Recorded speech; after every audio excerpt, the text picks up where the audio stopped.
Little girl calls wrong emergency number when her mother faints. Few minutes later, a Mafia boss did this. The fluorescent lights of Murphy's diner buzz like angry wasps as Lena Torres wiped down the last table of her double shift. Her hands trembled slightly, not from the cold Chicago wind rattling the windows, but from exhaustion that had settled deep into her bones. 16 hours on her feet, serving coffee and scrambled eggs to truckers and late-night wanderers. All for tips that barely covered Mia's school supplies. "You heading out, honey?" called Betty, the night manager, her voice thick with cigarettes and concern. "You look like death warmed over." Lena forced a smile. "Just tired. Mia's probably worried sick. I promised her mac and cheese for dinner. That was 12 hours ago, Lena. Go home to your baby." The November air hit Lena like a slap as she stepped outside. Her beat-up Honda Civic coughed to life on the third try, and she whispered a prayer that it would make it the 8 blocks to their apartment. The radio crackled with some late-night talk show, but Lena barely heard it over the rumbling of her empty stomach. When was the last time she'd eaten? Yesterday morning, the day before, their apartment building stood crooked against the Chicago skyline like a broken tooth. Lena climbed the 3 flights of stairs slowly, each step feeling like she was walking through quicksand. The hallway smelled of old cooking grease and broken dreams. "Mommy!" Mia's voice rang out the moment Lena's key turned in the lock. Her 7-year-old daughter flew into her arms, all wild curls and gap-to grin. "You're home. I saved you some cereal from breakfast." Brace's heart clenched. Mia had been eating cereal for breakfast, lunch, and probably dinner again. "That's okay, baby. Mommy's just—" The world tilted sideways. Lena grabbed the door frame, but her knees buckled anyway. The last thing she saw was Mia's face, those big brown eyes filling with terror. "Mommy! Mommy!" Mia shook her mother's shoulder, but Lena lay still on the thin carpet, her face pale as chalk. Panic shot through the little girl like electricity. She'd seen this on TV. When grown-ups fell down and wouldn't wake up, you called for help. Mia grabbed her mom's old flip phone from the coffee table, her small fingers shaking.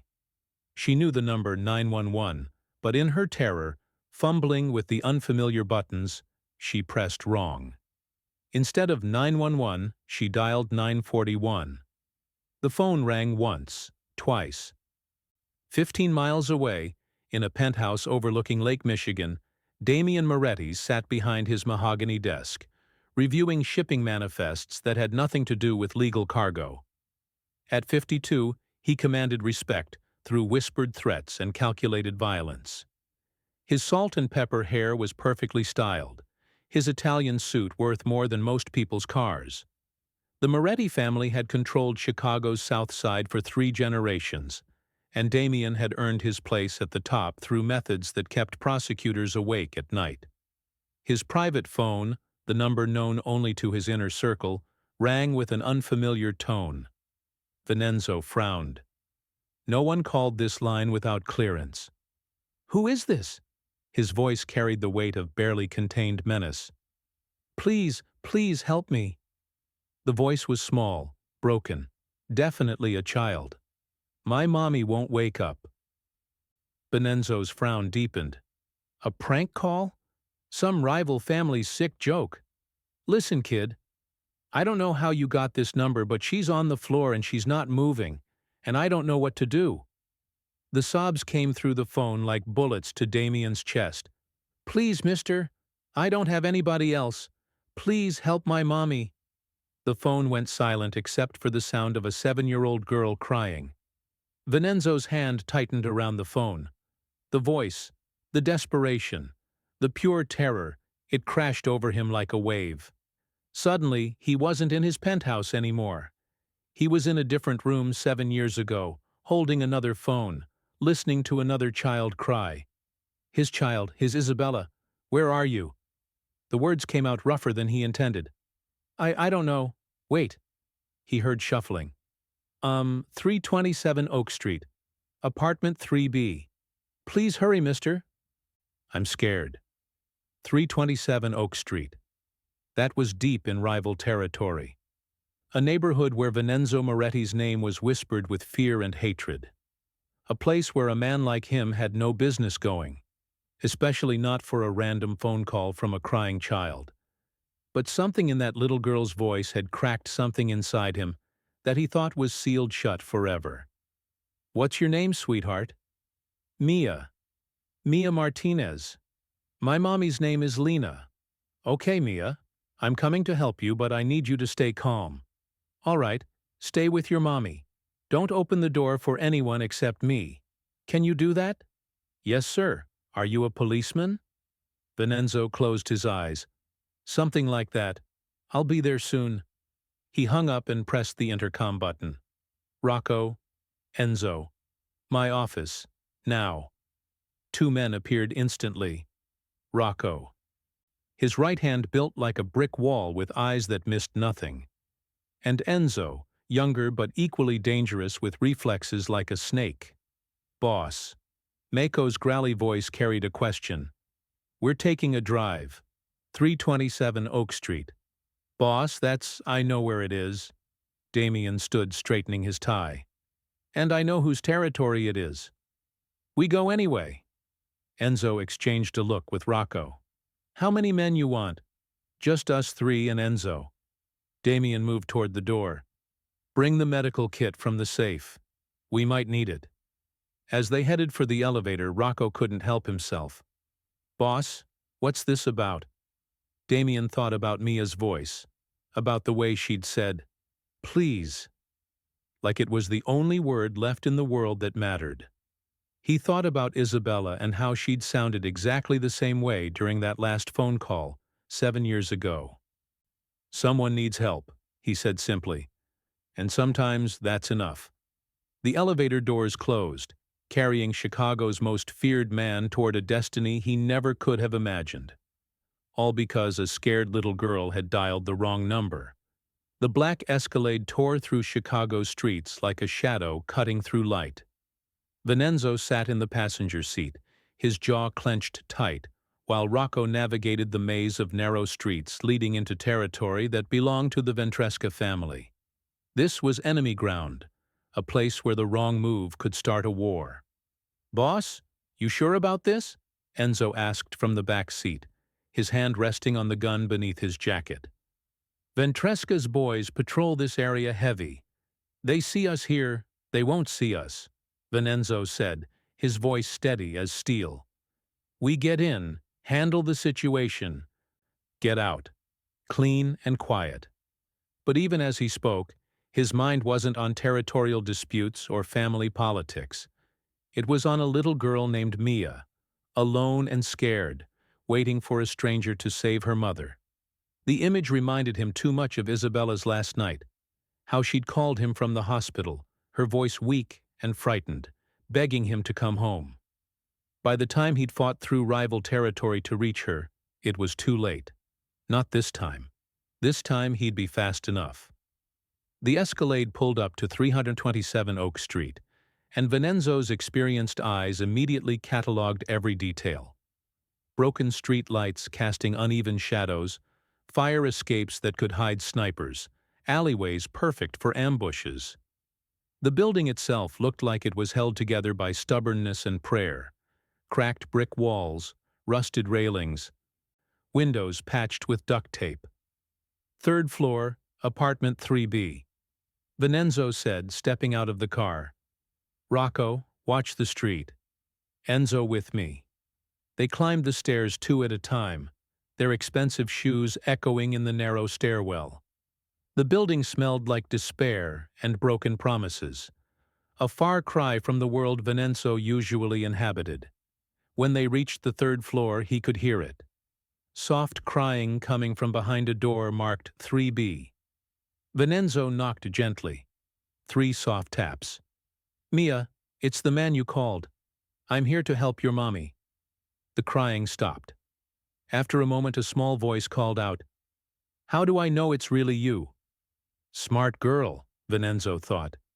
Even at 7, she had survival instincts.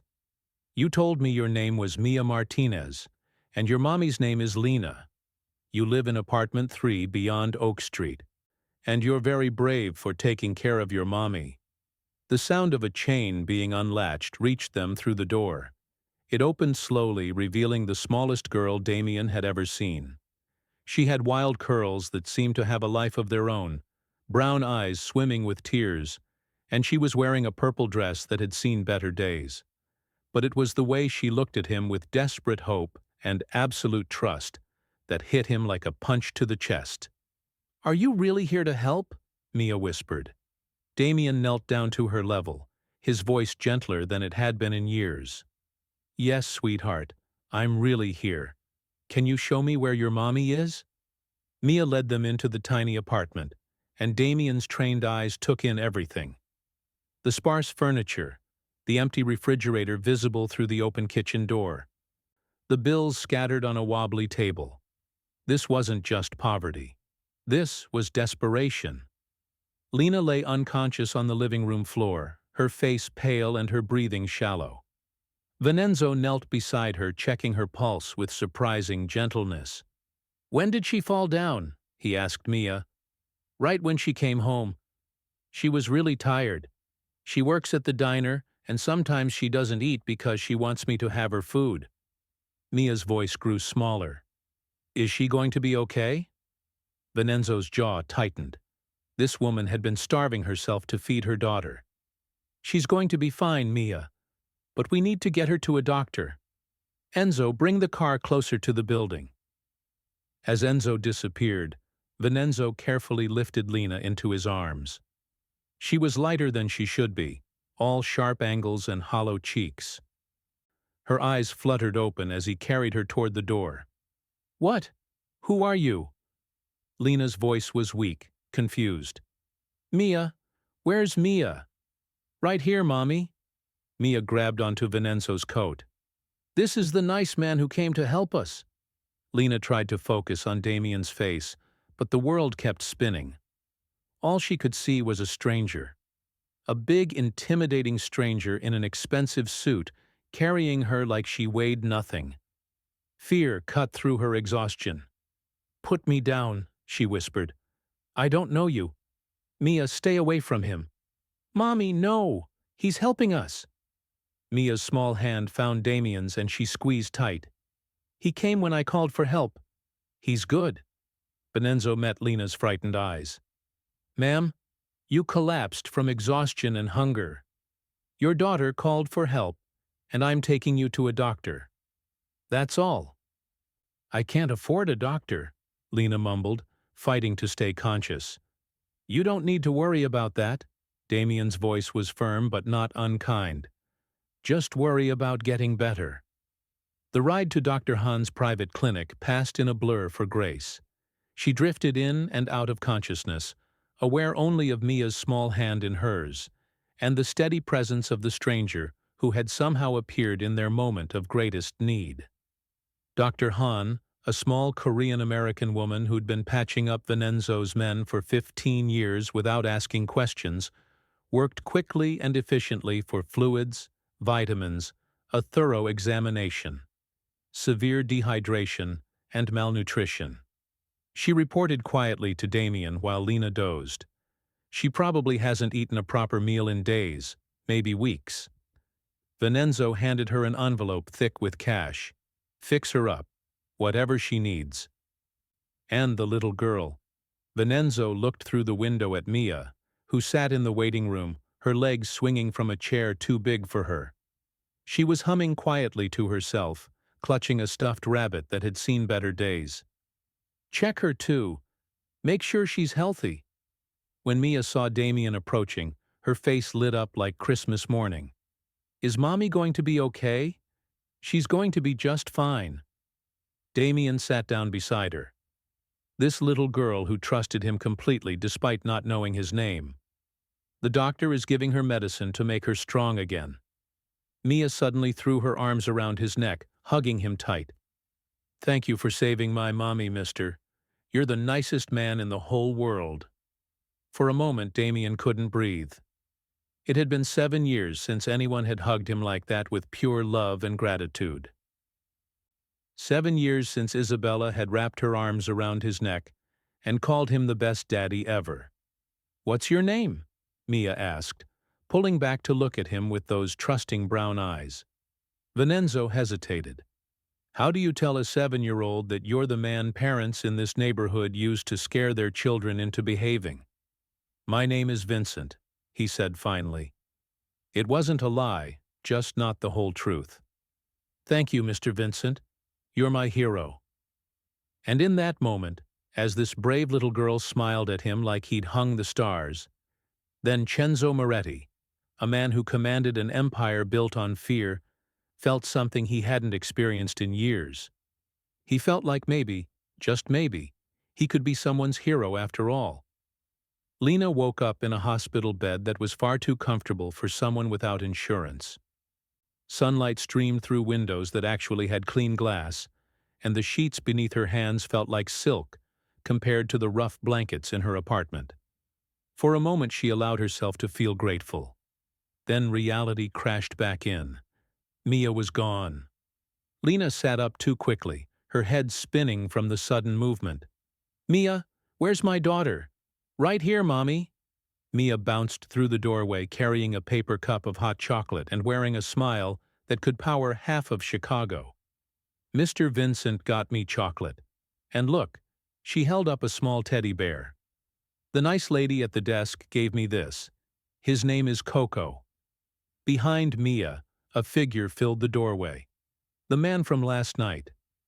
In the harsh light of day, Lena could see him clearly for the first time. Tall, maybe 6'2", with dark hair, silver at the temples. His suit probably cost more than she made in 6 months. And his eyes were the color of steel. But when they looked at Mia, they softened in a way that confused Lena completely. "How are you feeling?" Vincent asked, his voice carrying a concern that seemed genuine. "Better, thank you."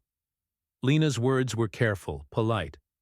"I appreciate what you did, but we should probably get going. I have to work tonight, and Mia has school." "Mommy, you can't work," the doctor said. "You need to rest for 3 days," Mia protested. "And Mr. Vincent said he'd take us for pancakes." Lena's eyes snapped to Vincent. "That's very kind, but we can't accept." Mrs. Martinez, a small Asian woman in a white coat, entered the room. "I'm Dr. Han. How are you feeling?" "Much better. When can we leave?" Dr. Han consulted her chart. "Your blood work shows severe nutritional deficiencies. I'd like to keep you for observation another day, and you'll need to follow a specific diet plan. I can't afford another day here." Lena's voice was steady, but Vincent caught the underlying panic. "Please just discharge me now." "The bill has been taken care of," doctor and said gently. "Mr. Moretti has covered everything, including your prescriptions and follow-up care." The room went deadly quiet. Lena felt the blood drain from her face. "What did you just call him?" Her voice was barely a whisper. Dr. Han glanced between Lena and Vincent. "No, Damien," with growing concern. "Mr. Moretti, Damien." Moretti. Lena's world tilted sideways for the second time in 24 hours, but this time it wasn't from hunger. Then Cenzo Moretti. She knew that name. Everyone in Chicago knew that name. The newspapers called him the ghost of the South Side, the man who controlled everything from the docks to the gambling dens. The reason mothers locked their doors early and fathers spoke in whispers about protection money. And she'd let him carry her daughter. "Get out." The words came out like broken glass. Mia looked confused. "Mommy, get out of this room now." Lena's voice rose with each word. "Mia, come here right now." "Ma'am?" Vincenzo started, but Lena cut him off. "Don't you dare ma'am me. I know who you are." She struggled to stand, yanking the floor from her arm despite Dr. Han's protests. "You're Damien Moretti. You're the head of the crime family that's been bleeding this city dry for 30 years. Mia pressed herself against the wall, her new teddy bear clutched tight. "Mommy, you're scaring me." "Mia, come here." Lena held out her hand. But Mia didn't move away from him. But Mommy, he helped us. He's nice. He's not nice, baby. He's dangerous. Lena's voice cracked. He hurts people for money. He's the reason Mrs. Ventresca down the hall cries every night because she can't afford her rent after paying his protection money. Vincenzo's face remained calm, but his eyes hardened slightly. Mrs. Martinez, I understand your concern. Do you? Lena laughed bitterly. Do you really? Because I've spent 7 years keeping my daughter away from men like you, away from the violence and the fear and the... She stopped looking at Mia's tears. Why did you help us? What do you want? Nothing. Liar. Lena moved towards Mia, but her daughter stepped closer to Damien instead. Men like you don't do anything without wanting something back. So what is it? Money? A favor? Information? Damien was quiet for a long moment. When he spoke, his voice was softer than Lena expected. Your daughter called me. She was scared. She needed help. That's all. That's all. Lena's voice pitched higher. You expect me to believe that the most dangerous man in Chicago just happened to answer a wrong number and decided to play Good Samaritan? Sometimes things are exactly what they appear to be. Not in your world. They're not. Lena finally reached Mia and grabbed her hand. Come on, baby. We're leaving. No. Mia pulled away, surprising them both. I don't want to leave Mr. Vincent. He saved you, Mommy. Why are you being mean to him? Lena knelt down, her heart breaking at the confusion in her daughter's eyes. Mia, sweetie, he's not a good man. He is too. Mia's voice rose to match her mother's. He carried you when you were sick. He got you medicine. He bought me chocolate. Good people do those things. Mia, I want to see him again. Mia crossed her arms, her little chin set in a stubborn line that reminded Lena painfully of herself. He's my friend. Lena looked up at Damien, who stood perfectly still, letting the argument play out.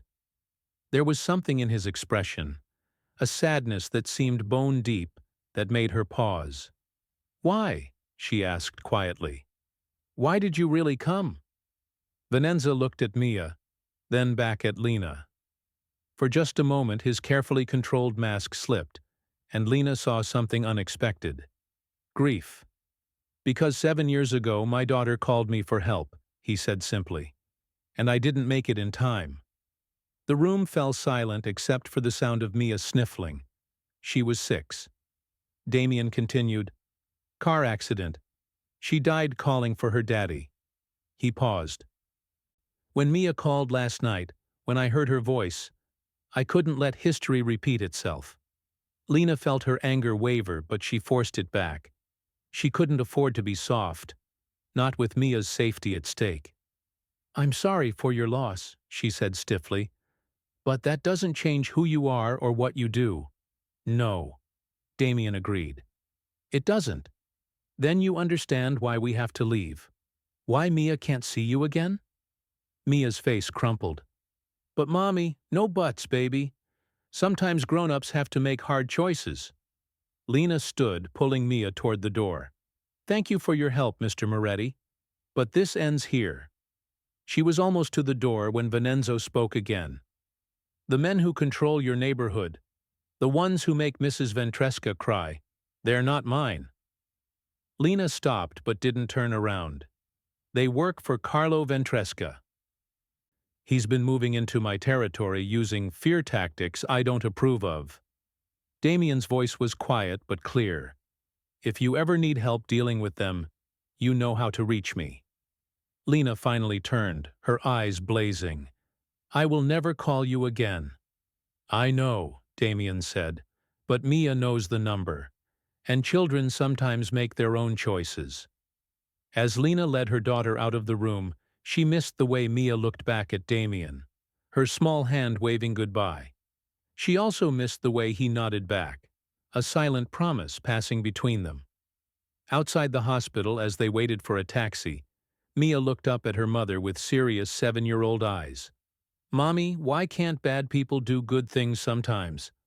Lena didn't have an answer for that, but as their taxi pulled away from the curb, she couldn't shake the feeling that she just walked away from something important, something that might have changed all their lives. 3 days after the hospital incident, Lena found a bag of groceries outside their apartment door.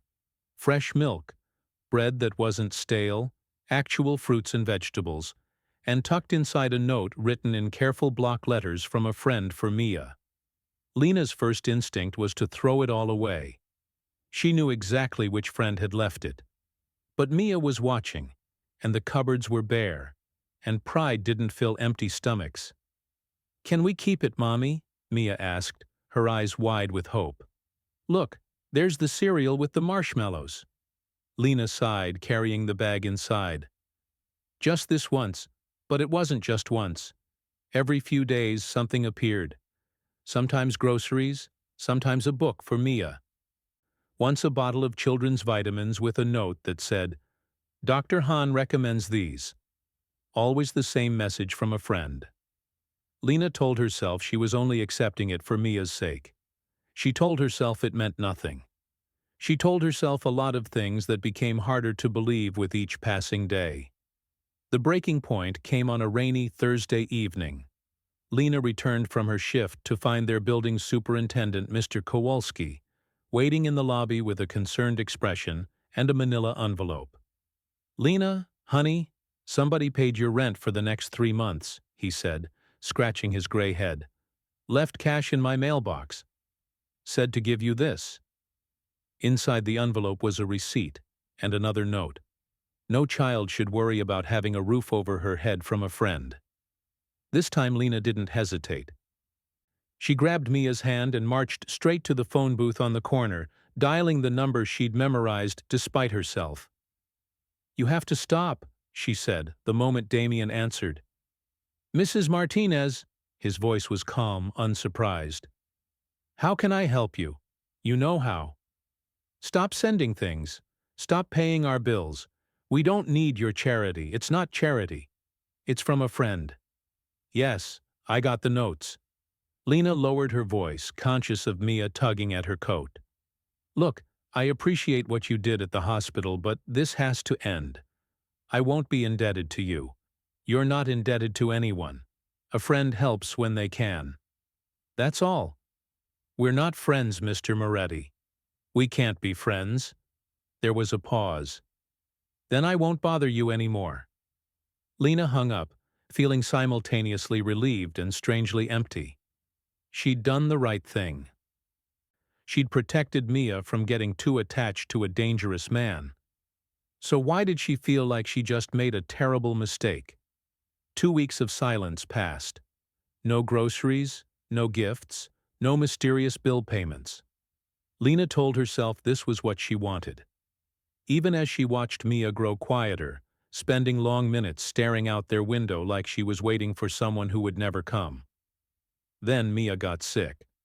It started with a cough and quickly developed into a fever that had Lena pacing their tiny apartment at 3 in the morning. She couldn't afford another doctor visit, not after missing work to care for Mia.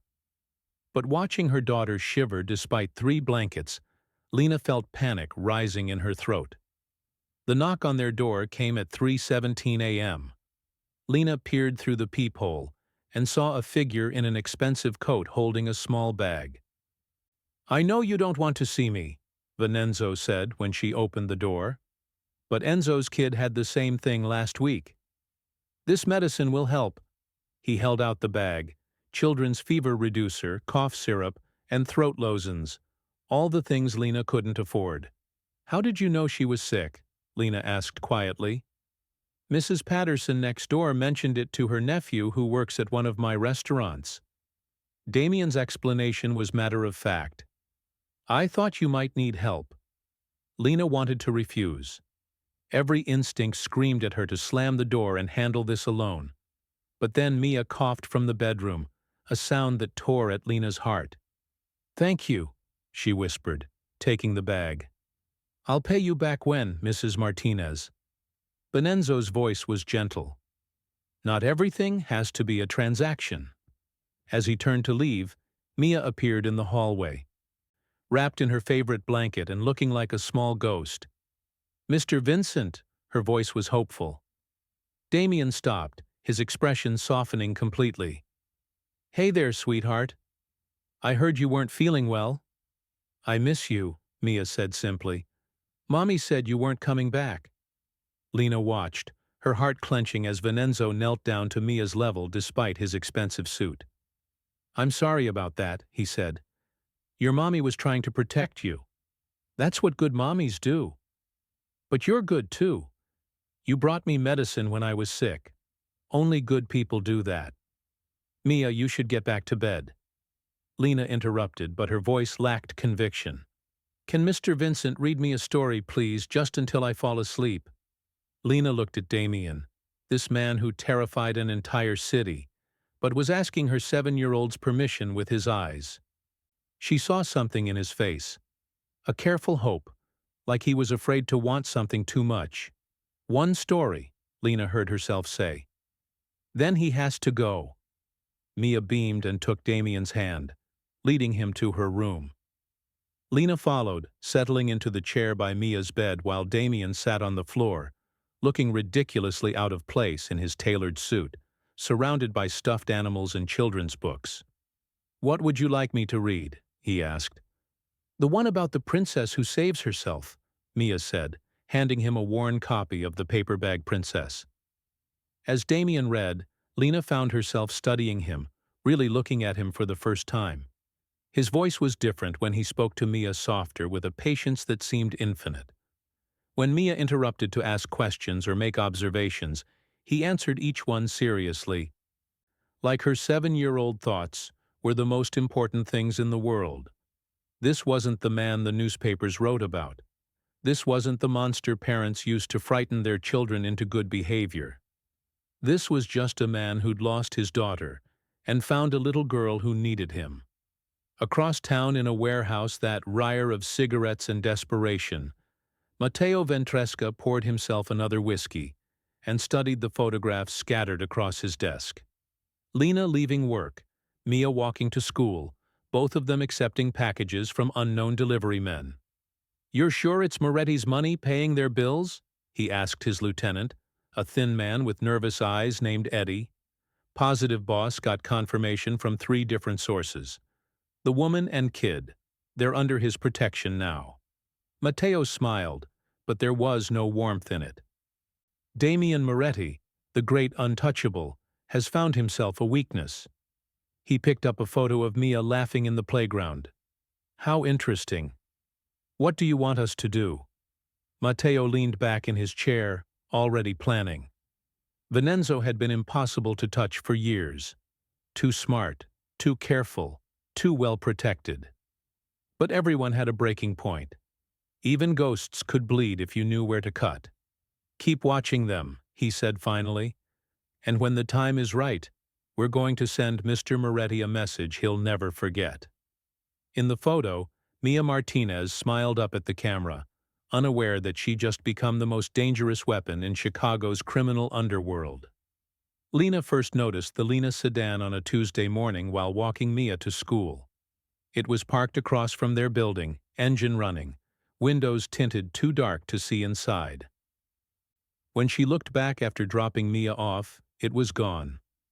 Wednesday, it was a different car, a black SUV this time, but parked in the same spot. The same feeling of being watched crawled up her spine like ice water. By Thursday, Lena had convinced herself she was being paranoid. She worked at a diner in a rough neighborhood, dealt with drunk truckers and men who thought a waitress was included with their coffee. Maybe one of them had followed her home. Maybe it was nothing. But Friday morning, when she saw the same thin man in a baseball cap lingering near the school entrance for the 3rd day in a row, Lena's maternal instincts kicked into high gear. "Mia, stay close to me," she whispered, pulling her daughter's hand tighter as they walked past the stranger. The man turned away, suddenly very interested in his phone. But Lena caught his reflection in a storefront window. He was watching them, definitely watching them. That night at Murphy's Diner, Lena's hands shook as she poured coffee. Her manager, Betty, noticed immediately. "Honey, You look like you've seen a ghost. What's eating you? Lena glanced around the nearly empty diner before leaning closer. I think someone's been following me. Following Mia, too. Betty's expression darkened. You call the police and tell them what? That I've seen some cars parked on public streets. Lena shook her head. They'd laugh me out of the station. Maybe it's one of your customers. Some creep who? No. Lena's voice was firm. This feels different. Professional. What she didn't say, what she couldn't say, was that deep down she suspected this had something to do with Damian Moretti. Ever since that night, he read to Mia. Ever since she'd seen that gentle side of him, Lena had been wondering if accepting his help had painted a target on their backs. Across town, Rocco Benedetti sat across from Damian in the private dining room of Riccardo's, an Italian restaurant that served as an unofficial meeting place for the Moretti family's business discussions. The lunch crowd provided perfect cover for sensitive conversations. We got a problem, boss, Rocco said quietly, cutting into his V. Mate Ventresca's been asking questions about you, specifically about your new interests. Damian's fork paused halfway to his mouth. What kind of questions? The kind that involves surveillance photos of a certain woman and her kid. Rocco's voice dropped even lower. Word is Mateo's been having the Martinez family watched for 2 weeks now. He knows about the groceries, the rent payments, everything. The temperature in the room seemed to drop 10 degrees. Vincenzo set down his fork with deliberate care. How close have they gotten? Close enough to know the kid's schedule. Close enough to know when the mother works late shifts. Rocco's scarred face was grim. Boss, I think Mateo is planning something. Vincenzo's jaw clenched. He'd been careful. Or so he thought. Anonymous deliveries, cash payments, no direct contact except for that one night when Mia was sick. But apparently it hadn't been careful enough. Double the security around them, he ordered. I want eyes on Lena and Mia 24/7. Boss Rocco hesitated. Maybe it's time to bring them in, move them somewhere safe until we deal with Mateo. Vincenzo considered this, then shook his head. Lena would never agree to that. She'd run first. Take Mia somewhere I can't protect them. Then what? Then we watch. We wait. And if Mateo makes a move, Vincenzo's eyes turned cold. We remind him why people fear the name Moretti. That evening, Lena was walking home from her late shift when she finally worked up the courage to make the call. She ducked into the same phone booth she'd used before. Mia safely at home with their elderly neighbor, Mrs. Chin. It's Lena Torres, she said when Vincenzo answered. We need to talk. 20 minutes later, she found herself sitting across from him in his car, a sleek black sedan that probably cost more than she'd make in 5 years. Damian had come alone, which surprised her. You're being washed, he said without preamble. Lena's blood turned to ice. I knew it. I've been seeing the same cars, the same faces. She turned to face him fully. This is because of you, isn't it? Vincenzo didn't deny it. A rival is trying to use you to get to me. He sees you and Mia as leverage. Leverage. Lena's voice was hollow. My daughter is leverage in some gang war she has nothing to do with. She has something to do with it, because she means something to me, Damian said quietly. And that makes her valuable to my enemies. Lena closed her eyes, fighting back tears of rage and fear. This is exactly what I was afraid of. This is why I didn't want you in our lives. I know, but you kept pushing, kept sending gifts and paying bills. And she stopped, looking at him with sudden understanding. You knew this would happen, didn't you? You knew getting involved with us would put us in danger. Vincenzo was quiet for a long moment. I hoped it wouldn't. But yes, I knew it was possible. And you did it anyway. Lena's voice rose. You put my daughter at risk for what? Some misplaced guilt about your own child. The words hit Damian like physical blows, but he took them without flinching. Yes. His honesty deflated Lena's anger. leaving only fear behind. What do they want to hurt me? And hurting you would accomplish that. Lena felt panic rising in her throat. We have to leave tonight. I'll pack what we can carry. Again, running won't work. Mateo has resources, connections. He'd find you. Then what do you suggest? Let me move you somewhere safe, both of you. Until I can handle this situation. Lena laughed bitterly. Handle it? You mean kill people? I mean protect my family. The words hung in the air between them. Lena stared at him. This man who just called her and Mia his family with such casual certainty. We're not your family, she whispered. Mia thinks we are, and what Mia thinks matters to me. She's 7 years old. She doesn't understand what you do, what you are. She understands that I care about her, that I died before I let anyone hurt her.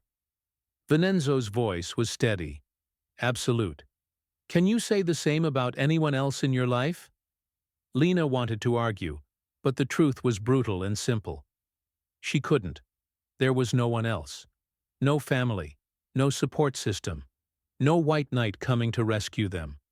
Just her alone against forces she couldn't understand or fight. But that didn't mean she'd surrender. I won't let Mia grow up in your world, she said firmly. I won't let her think this is normal. The violence, the fear, the constant looking over your shoulder. Ben, trust me to keep that world away from her by bringing more violence into our lives. By ending the threat permanently. Lena shuddered at the cold certainty in his voice. And what happens to us after when the next rival decides to use us against you, and the next one after that? Damien didn't have an answer for that, and his silence was answer enough. I can't, Lena said finally. I can't accept your protection because accepting it means accepting everything that comes with it. The danger, the blood, the endless cycle of violence. She opened the car door. Find another way to handle this, one that doesn't involve us. As she walked away, Damien watched her go with a mixture of admiration and despair. Lena Torres was the strongest person he'd ever met, and also the most stubborn. But as he sat alone in his car thinking about Mia's trusting smile and Lena's fierce protectiveness, Damien made a silent vow. Whether Lena accepted his protection or not, whether she trusted him or not, whether she ever spoke to him again or not, he would keep them safe. Even if it meant going to war, even if it cost him everything, some things were worth any price. Lena should have known better than to bring Mia to work on a Friday night. But Mrs. Chin had fallen ill, and there was no one else to watch her daughter. Mia sat quietly in the back booth of Murphy's Diner, coloring in a warm activity book while Lena served the late-night crowd of truckers and insomniacs. Mommy, can we go home now? Mia asked for the third time in an hour. I'm sleepy. Lena glanced at the clock. 11:47 p.m. Her shift didn't end until midnight, but the diner was nearly empty, and Betty was already counting the till. Go ahead, honey, Betty called out. I can finish up here. Get that baby home to bed. Lena untied her apron with relief. Come on, sweetheart, let's go home.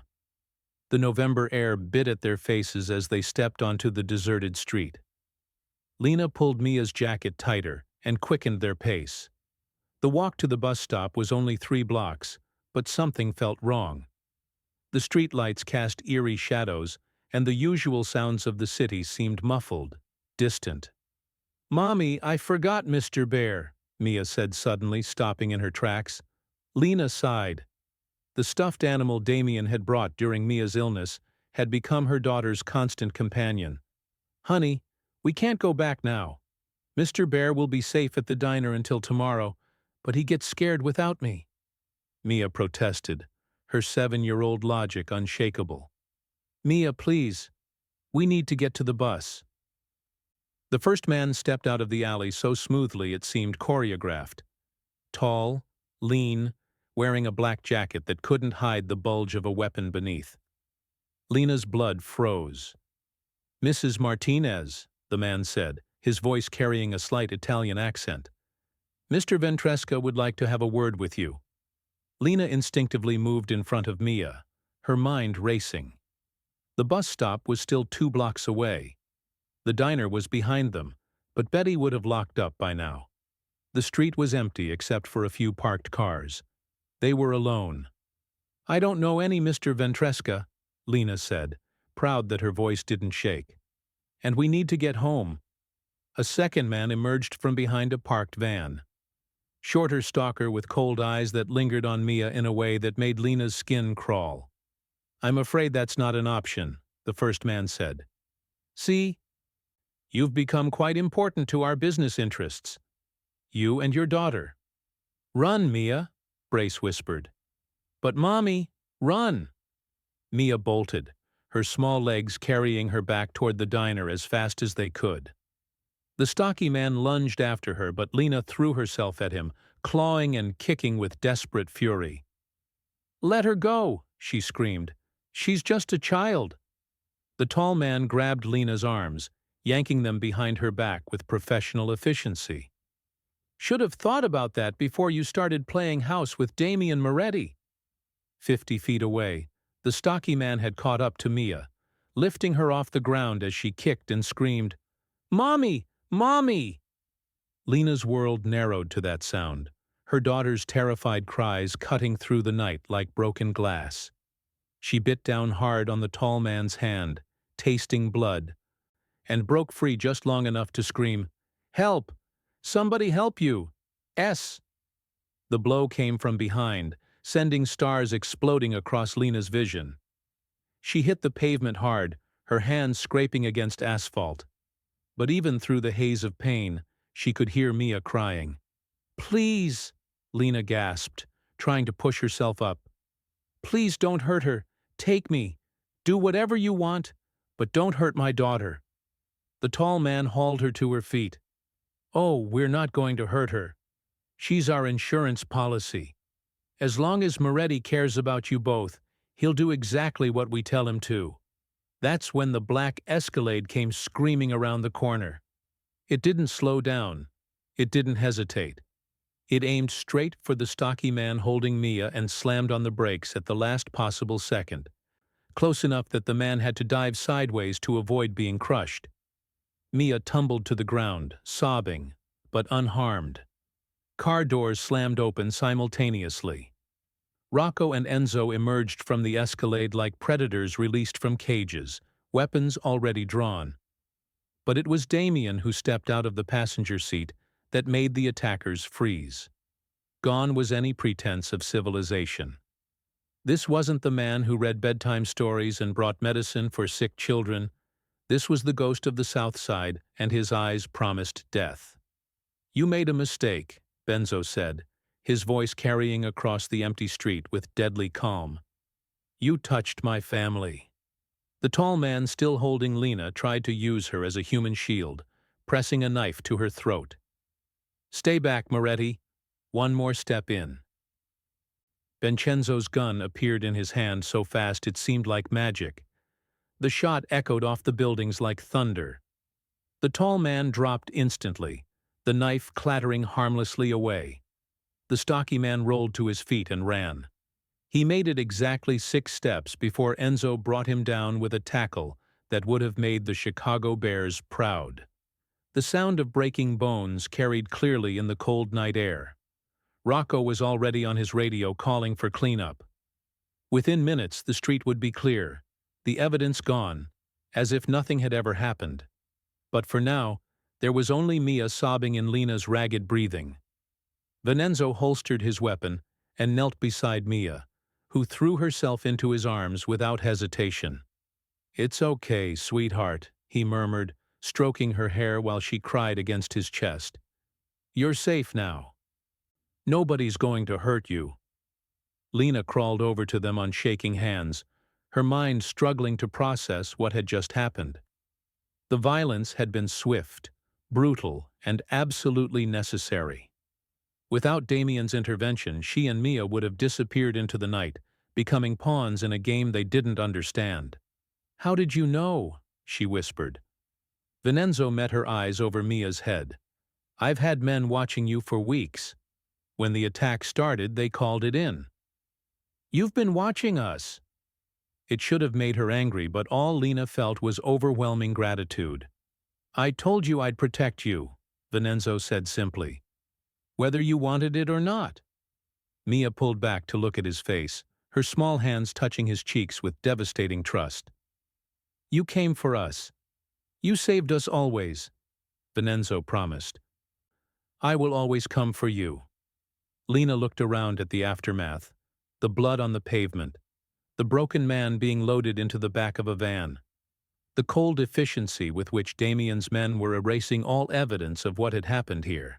This was his world. This was what loving him meant. And as terrifying as it was, as much as it went against everything she tried to shield Mia from, Lena finally understood the truth. They were already part of this world whether she accepted it or not. The only question now was whether they'd survive it. Damien's mansion sat on the shores of Lake Michigan, like a fortress made of glass and stone. As their car pulled through the iron gates, Lena pressed her face to the window, trying to process the reality of where they were going. The circular driveway was longer than her entire block, lined with perfectly manicured hedges that probably cost more to maintain than she made in a year. Mia had fallen asleep during the 20-minute drive, exhaustion finally claiming her after the night's terror. She lay curled against Lena's side, one small hand still clutching Vincenzo's jacket sleeve, as if afraid he might disappear as she let go. She's safe here, Damien said quietly, following Lena's gaze to the security cameras and armed guards stationed discreetly around the property. Safer than anywhere else in the city. Lena nodded but didn't speak. She couldn't. Every time she closed her eyes, she saw that man's hands on Mia heard her daughter's screams echoing in the night. The violence that had followed, swift, brutal, necessary, played on repeat in her mind. Inside the mansion, Lena felt like she'd stepped into a different world. Marble floors reflected crystal chandeliers, and paintings that belonged in museums hung on walls that stretched up to impossible heights. It was beautiful and intimidating, and nothing like the cramped apartment where she and Mia had built their small life. The guest wing is upstairs, Damien said, carrying the still sleeping Mia with gentle care. She can rest there. He led them up a grand staircase to a bedroom that was bigger than Lena's entire apartment. The bed could have slept 6 people comfortably, and French doors opened onto a balcony overlooking the lake. Vincenzo laid Mia down on the silk comforter with the reverence of someone placing a priceless treasure, then stepped back to let Lena tuck her daughter in. "I'll be right next door, baby," Lena whispered, smoothing Mia's curls. "You're safe now." When they were sure Mia was deeply asleep, Vincenzo led Lena to a study down the hall. Floor-toiling bookshelves lined the walls, filled with leather-bound volumes that looked like they'd been collected over generations. A fireplace cast dancing shadows across the room, and Lena settled into a chair that probably cost more than her car. "Now talk," she said, her voice steady despite everything. "No more half-truths, no more mysterious answers. I want to know who you really are and why my daughter matters so much to you." Benzo poured himself a glass of whiskey from a crystal decanter but didn't drink. Instead, he walked to the fireplace and stared into the flames. "I told you I had a daughter once," he said finally. "Her name was Isabella. Bella. She had curls like Mia's, and she laughed like sunshine, and she thought her daddy hung the moon." Lena waited, sensing there was more. "I also had a wife, Maria. We met when I was 25, just starting to work my way up in my father's organization. She was a teacher, completely innocent of this world. She knew what I did, but she thought love could change me." His voice grew softer. "Maybe it could have." He turned to face Lena, and she saw a pain in his eyes so deep it took her breath away. "Bella was 6 when it happened. A rival family decided to send me a message. They planted a bomb in Maria's car, set to go off when she started the engine. Benzo's hands clenched into fists. I was supposed to be driving that day. We'd planned to take Bella to the zoo, but I got called away on business. Always business. And Maria took Bella alone. Braces hard, clenched. Venenzo. The bomb went off 3 blocks from our house. Maria died instantly, but Bella, his voice cracked. She survived the initial blast. She was conscious when the paramedics found her, asking for her daddy. They rushed her to the hospital and she called me on a nurse's phone. Benenzo finally took a sip of his whiskey, but his hand shook slightly. She was scared, asking me to come get her, saying she wanted to go home. I was 40 minutes away, stuck in traffic, helpless.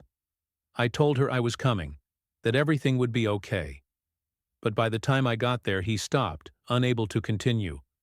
Lena stood and moved closer to him. She died calling for you. She died alone, asking why her daddy wasn't there to protect her. The words came out like broken glass. 7 years ago, and I still hear her voice asking for me. Still dream about what would have happened if I had been there 5 minutes sooner.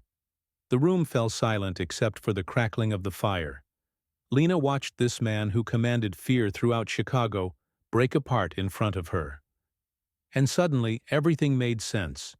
When Mia called you that night, I heard Bella's voice. The same terror, the same desperate hope that Daddy would come and make everything better. Damien met her eyes. This time, I wasn't going to be too late. Brace felt tears she'd been holding back all evening finally spill over. You saved us because we reminded you of them. I saved you because you needed saving. The fact that Mia sounds like Bella, that she trusts me the way Bella used to. He set down his glass. That's just what made it matter more than it should have.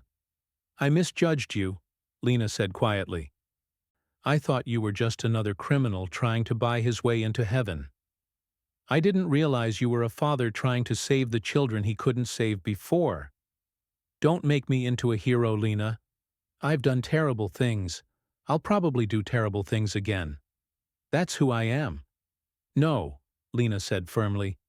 That's what you do. Who you are is the man who carries sick children to doctors, who reads bedtime stories, who risked his life tonight because a little girl needed him. A soft sound from the doorway made them both turn. Mia stood there in her pajamas, rubbing her eyes with small fists. I had a bad dream, she whispered, and I couldn't find you. Both adults immediately went to her. Lena scooped Mia up while Venenzo knelt beside them.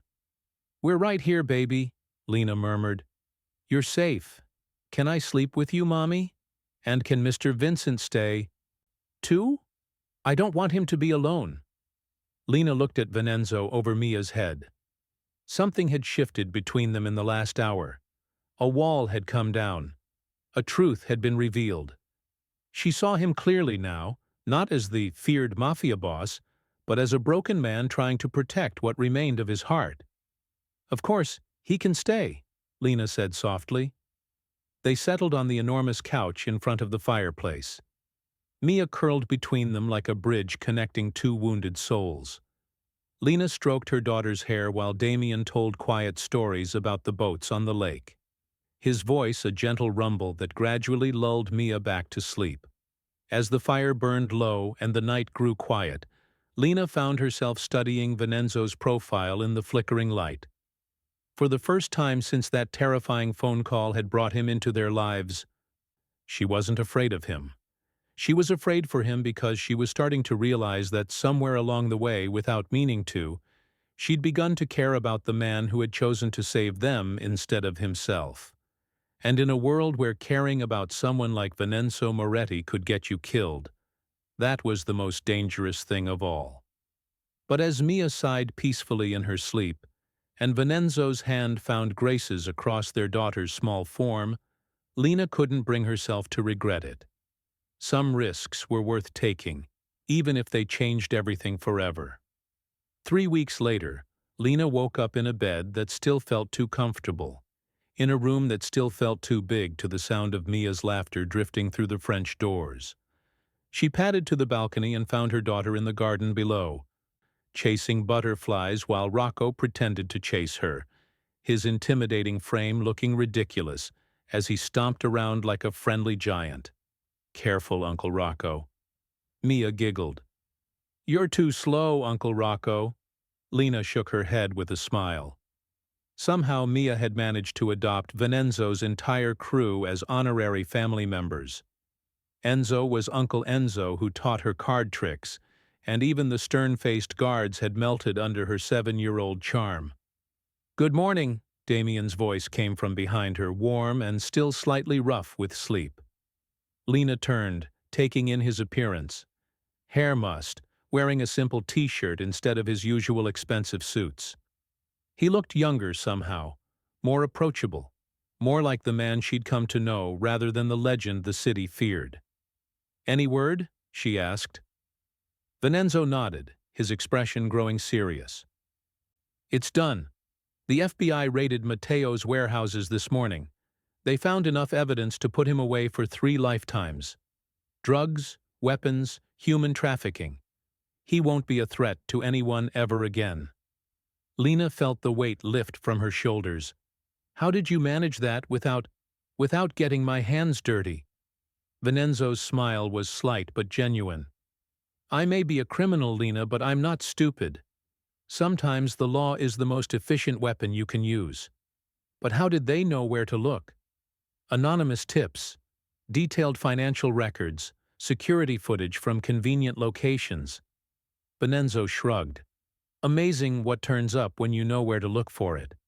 Lena studied his face. "You've been planning this for weeks, haven't you?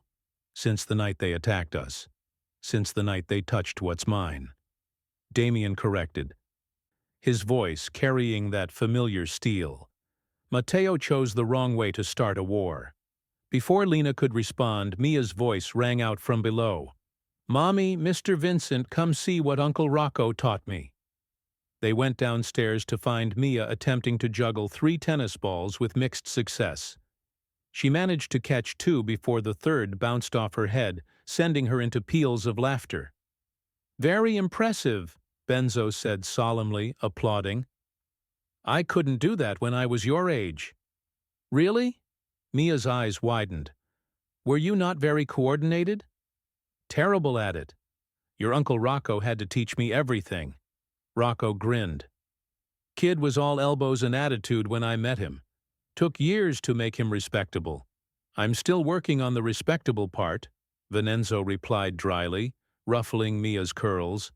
Later, as they sat around the kitchen table for lunch, Lena watched the easy interaction between Damien and Mia and felt something shift in her chest. This wasn't temporary anymore. Somewhere over the past few weeks, they'd stopped being house guests and started being family. "Mr. Vincent," Mia said suddenly, looking up from her grilled cheese sandwich, "can I ask you something important?" "Always, sweetheart." Mia's expression grew serious, the way children's faces do when they're wrestling with big concepts. "Mommy says we might stay here for a while, like a long while. Would you like that?" Then Cenzo asked carefully. "Yes," but Mia chewed her lip. "If we stay and you take care of us and we take care of you, does that make us a family?" Lena's breath caught. She looked at Damien, whose expression had gone very still. "What do you think?" he asked Mia gently. "I think it does. I think you're like a second daddy. The kind who comes when you're scared and reads you stories and makes sure bad people can't hurt you." Mia's voice grew smaller. "Is that okay? Can I have a second daddy?" The silence stretched for